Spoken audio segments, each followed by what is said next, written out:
Bonjour à tous et bienvenue dans cette capsule. Nous discuterons de l'énergie potentielle et cinétique d'un point de vue quantitatif. Donc, nous allons voir les relations qui permettent de les trouver et nous allons également voir le rendement énergétique. Commençons donc par l'énergie potentielle. Pour trouver d'une manière quantitative l'énergie potentielle, nous pouvons utiliser la règle suivante. L'énergie potentielle est égale à la masse multiplié par la constante gravitationnelle multiplié par la hauteur. Donc, l'énergie potentielle, ce sont des joules. La masse, ce sont des kilogrammes. G, la constante de gravitation, souvenons-nous-en, c'est en newton par kilogramme. Et la hauteur ici est en mètres. Donc si on fait le traitement des unités, le kilogramme avec le kilogramme se biffe, et des newtons fois des mètres, ça me donne bien des joules. Un petit exemple très rapide. Supposons que j'ai une boîte et que cette boîte a été élevée d'une hauteur de 10 mètres. En supposant que la masse de la boîte est de 1 kg et que nous sommes sur Terre, combien a acquis d'énergie potentielle gravitationnelle cette boîte? Eh bien, l'énergie potentielle serait égale à la masse, 1 kg. Nous sommes sur Terre fois G, 9,8 newtons par kilogramme, multiplié par la hauteur, 10 mètres. Le kilogramme, 1 fois 9,8 fois 10 mètres, ça nous donnerait 98 joules d'énergie potentielle. Pour l'énergie cinétique, on ne fera pas une aussi grande démonstration que la page précédente. On va simplement se rappeler que l'énergie cinétique est en relation avec la masse et la vitesse d'un objet. Donc, de façon standard, nous allons dire que l'énergie cinétique, E indice K, est égale à 1 demi mv au carré. Ou si on préfère, il y en a qui préfèrent écrire que l'énergie cinétique est égale à mv carré sur 2. C'est exactement la même relation. Donc, notre énergie cinétique, ici, c'est en joules. Donc, l'énergie cinétique, c'est bien sûr des joules. La masse est bien sûr des kilogrammes. Et la vitesse doit toujours être en mètres par seconde. Donc, si j'ai ces unités-là, donc effectivement, des mètres carrés seconde carré. Pourquoi mètres carrés seconde carré? Parce que la vitesse ici est au carré. Multiplié par des kilogrammes, cela va nous donner des joules. Donc, on peut faire un exemple. On peut supposer que j'ai une balle ou une boîte. On peut juste parler de boîte depuis le début, donc continuons avec nos boîtes. J'ai une boîte ici qui a une masse de 10 kg. Et cette boîte-là va à la vitesse de 4 mètres par seconde. Quelle est son énergie cinétique? Eh bien, son énergie cinétique serait simplement ici, l'énergie cinétique, c'est égal à mv carré sur 2. Donc, l'énergie cinétique ici serait égale à 10 kg. 10 kg. Multiplié par 4, la vitesse 4 mètres par seconde au carré. Donc, ça me donne ici 16 mètres carrés seconde carré, divisé par 2. Donc, ici, ma réponse serait bien sûr en joules. 16 fois 10 me donne 160. 160 divisé par 2 va me donner 80. Donc, la boîte aurait une énergie cinétique de 80 joules. Faisons un exemple maintenant de transformation d'énergie cinétique en énergie potentielle. Donc, on va toujours reprendre les mêmes exemples de notre boîte. Donc, ici, j'ai une boîte qui est à une certaine hauteur du sol. Supposons qu'ici, qu'elle est à 10 mètres. Voilà. Et que la boîte a une masse de 1 kg. Nous sommes sur Terre. Donc, si nous sommes sur Terre, nous connaissons la force de la gravité. Nous connaissons la constante gravitationnelle. Si je laisse tomber cette boîte, la force de gravité qui agit sur cette boîte va amener la boîte à venir s'écraser ici sur le sol. Si je suppose que ici je suis à 0 mètre et que ici je suis à 10 mètres, j'aimerais connaître la vitesse de ma boîte juste avant de frapper le sol. Donc, ça veut dire que j'ai deux situations dans ce problème-là. J'ai la situation 1, ici, la boîte est à 10 mètres de hauteur, et j'ai la situation 2, la boîte est à 0 mètre de hauteur. Au départ, il n'y a pas de vitesse. À la fin, il y a de la vitesse, mais il n'y a plus de hauteur. Donc, pour ces deux situations, nous avons plusieurs choses à écrire.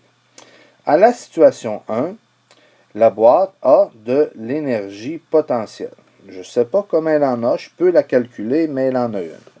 Mais la chose dont je suis certain, elle n'a pas d'énergie cinétique. Elle est égale à 0 joules. Pourquoi? Parce que la boîte ne bouge pas. Donc, mv carré, la vitesse est nulle, donc pas d'énergie cinétique. Juste avant de frapper le sol, à la situation 2, la boîte va avoir de l'énergie cinétique. Je ne sais pas combien, mais je sais que je vais pouvoir la trouver. Mais au moment où la boîte revient à la hauteur 0, l'énergie potentielle a complètement été transformée. Donc, si l'on trouve l'énergie potentielle que j'avais au départ, je vais savoir que toute cette énergie potentielle-là a été transformée en énergie cinétique. Trouvons donc cette fameuse énergie potentielle gravitationnelle. L'énergie potentielle, c'est égal à mgh. La masse de mon objet ici est de 1 kg, fois la constante de la gravité, ici qui est 9,8 newtons par kilogramme, fois 10 mètres. Je vais donc trouver que mon énergie potentielle, dans notre cas, donc ici 1 fois 9,8 fois 10, va être égal à 98 joules.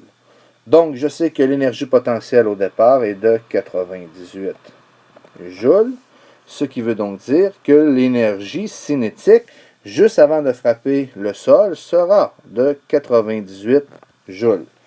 Toute l'énergie potentielle est transformée en énergie cinétique. Maintenant, rappelons-nous l'équation de l'énergie cinétique. On avait dit que l'énergie cinétique, c'était égal à la masse fois la vitesse au carré sur 2. Si on veut isoler tout ça, bon, je vais commencer par isoler V. Donc, nous allons envoyer le 2 devant l'énergie cinétique et nous allons envoyer le M sous l'énergie cinétique, ce qui va nous donner que la vitesse au carré, c'est égal à 2 fois l'énergie cinétique divisé par la masse. Puisque je ne veux pas avoir, ce n'est pas la vitesse au carré qui m'intéresse, pour trouver la vitesse, je vais appliquer une racine carrée de chaque côté. Ce qui veut donc dire que la vitesse va être égale à racine carrée de 2 fois l'énergie cinétique divisé par la masse. Donc, si on fait le calcul ici, je ne vais pas marquer les unités pour ne pas manquer de place. Donc, ça me donne ici 2 fois 98 divisé par 1. Et si je fais 2 fois 98, ça me donne 196. 196 divisé par 1, bien sûr, ça me donne 196. Et si nous faisons une racine carrée de 196, j'obtiens ici 14 mètres par seconde. Donc, la boîte avait une vitesse nulle ici. Pendant sa chute de 10 mètres, juste avant de frapper le sol, elle a maintenant une vitesse de 14 mètres par seconde. Pour terminer, nous allons parler de rendement énergétique.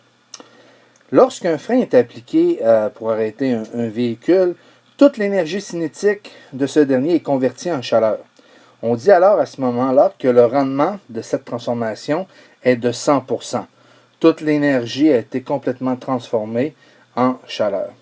Pourtant, les premiers chercheurs en thermodynamique se sont aperçus assez rapidement que la transformation inverse, celle qui utilise la chaleur pour produire du travail, était impossible à 100%.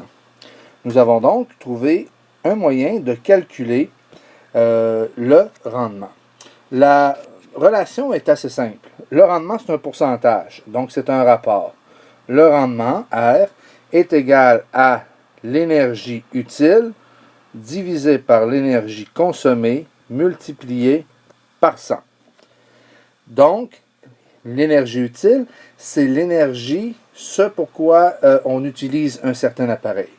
Si je prends une ampoule, donc si je prends une ampoule, l'idée première de l'ampoule est de s'éclairer.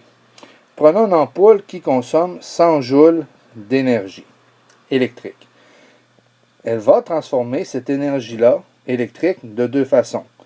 90 joules, ça sera de la chaleur, et 10 joules, ça sera de la lumière. Donc, dans ces deux-là, si on parle d'une ampoule, lequel des deux est l'énergie utile? Eh bien, l'énergie utile, c'est le 10 joules, puisque c'est l'énergie qui fait la lumière, et le but de l'ampoule, c'est de faire de la lumière. Donc, si je veux calculer quel est mon rendement énergétique pour cette ampoule-là, je dirais tout simplement que mon rendement est égal à l'énergie utile, 10 joules, divisé par 100 joules, l'énergie consommée, et ici on a consommé 100 joules d'énergie électrique, multiplié par 100, ce qui me donnerait un rendement de 10%. Ce qui n'est pas terrible comme rendement. Pourquoi alors on veut utiliser des ampoules fluo-compactes? Changeons de diapositive, nous allons refaire un calcul semblable. Supposons que cette ampoule fluo-compacte éclaire et donne exactement la même énergie lumineuse, donc 10 joules. La différence avec le fluo-compact, c'est que son énergie électrique consommée va être plus petite. Supposons que j'ai cette ampoule-là qui consomme 23 joules d'énergie électrique. Donc, si elle consomme 23 joules d'énergie électrique et que 10 joules est transformé en énergie lumineuse, ça veut dire que j'aurai ici 13 joules perdus sous forme de chaleur.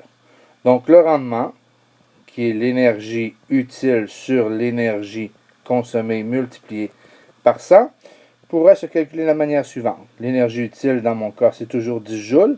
Le but, ce n'est pas de se réchauffer, c'est de faire de la lumière, divisé par l'énergie consommée, 23 joules, multiplié par 100, j'obtiendrai un rendement de 43%. Ça voudrait dire que j'aurai des pertes à une hauteur de 57%. Donc, l'ampoule fluo-compacte a un meilleur rendement, mais d'un point de vue technologique, on est rendu juste encore à la moitié. Alors voilà pour cette capsule.